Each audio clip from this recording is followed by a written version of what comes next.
حرام کھانے والے بچے کبھی ماں باپ کے وفادار نہیں ہو سکتے.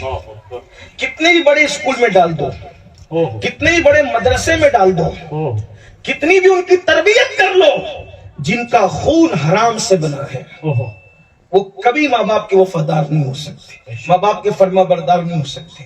معذرت کے ساتھ برا مت ماننا, بچوں کی وہ بہت پڑھایا لکھایا سب کچھ کیا, جن کے بچے لات مار کر کے گھر سے نکالتے ہیں نا بڑھاپے میں, ان کو غور کرنا چاہیے کیا انہوں نے حرام نہ کھلایا تھا؟ جن کے بچوں کو حلال کھلایا گیا, ان کی تربیت ہو نہ ہو, پڑھے لکھے ہو نہ ہو, وہ ماں باپ کے وفادار نظر آئیں گے.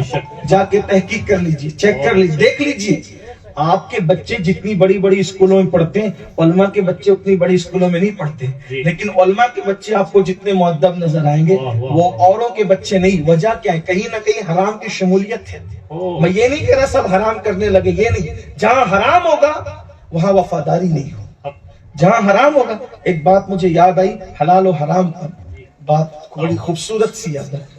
ایک بزرگ تھے, بہت بڑے بزرگ, وہ پبلک میں بیان نہیں کرتے, وہ بیان کرتے تھے ولیوں میں. ولیوں کو سلوک کی منزل بتاتے, تصوف کے مقام اور مرتبے بتاتے. ایک مرتبہ ولیوں کی محفل سجی ہوئی تھی, ایسے میں وہ واضح و نصیحت کر رہے تھے تصوف کے مقامات, سلوک وغیرہ کے مرتبے, سیر اللہ کیا ہے, سیر فی اللہ کیا ہے, سیر من اللہ, جو بھی بیان کر رہے ہوں گے, ورنہ یہ تاتانیہ والوں کے لیے سر پہ جانے والی بات نہ ہو جائے, مشکل نہ ہو جائے. میں اس کی طرف نہیں, لیکن بات اصل جو وہ یہ ہے.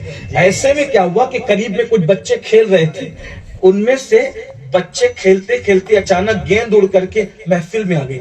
سب بچے چھپ گئے, سب کے بچے چھپ گئے. ان کا بھی بیٹا تھا ساتھ میں. اس نے بولا کیا ہوا؟ بولے گیند گئی بزرگوں کی محفل میں, کھیل رک گیا. اتنی سی بات پہ اس کو اتنی سی بات لگی, اتنی سی بات پہ آیا دوڑتے ہوئے, نہ سلام نہ کلام, گیند اٹھائی بھاگا. جتنے بیٹھے ہوئے تھے سب نے سوچا اتنے بڑے ولی جو ولیوں کو وصیت نصیحت اور سلوک کی باتیں کر رہے ہیں, ان کا بچہ اتنا بے ادب, اتنا بے ادب بچہ. چہرے پہ سوال آیا, صاحب کشف تھے, اللہ والے تھے, چہرے پہ سوال آیا, پڑھ لیا. کہنے لگے اس بچے کا قصور نہیں, میرے بیٹے کو بے ادب دیکھ کر اس کے بارے میں بدگمان مت ہونا, اس کا قصور نہیں, قصور میرا اور میری بیوی کا ہے. لوگ اور حیران ہو گئے, قصور ان کا ان کی بیوی کا. کہا ہاں. ایک بار 3 دن کا ہمارے گھر فاقہ تھا, میری بیوی بھوک سے بے چین تھی. ایسے میں پڑوسی نے کچھ کھانا لا کر کے دیا, اور وہ کھانے کی ہم نے تحقیق نہیں کی کہ حلال کا ہے کہ حرام کا, اور کھانا ہم دونوں نے کھایا.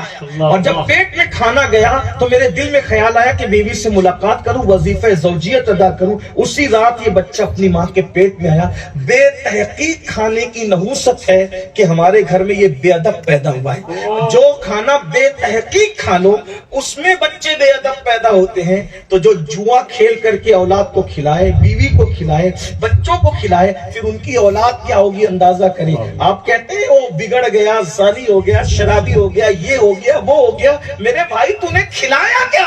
تجھے پتا ہے اللہ اکبر, سلطان ابراہیم نور بخشی کے گھر میں جب بچہ ماں کے پیٹ میں آیا تو سلطان نور بخشی نے اپنی بہن کو کہا, بہن میری بیوی پر جو ہے تم پیرا رکھنا, خبردار حرام لقمہ اس کے پیٹ میں پہنچنے نہ پائے. حرام تو حرام ہے, کوئی مشکوک ڈاؤٹ فل لقمہ بھی میری بیوی کے پیٹ میں پہنچنے نہ پائے.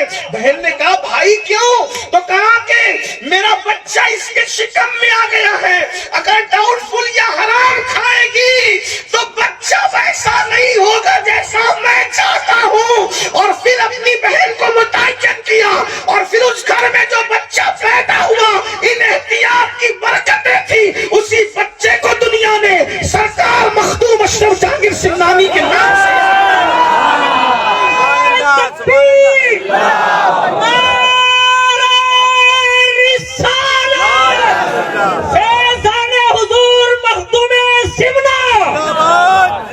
آپ سمجھتے کیا ہو حلال کو؟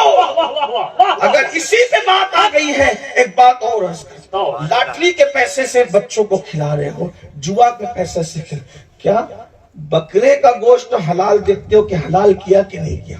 صرف ذبح کرنے سے گوشت حلال نہیں ہوتا,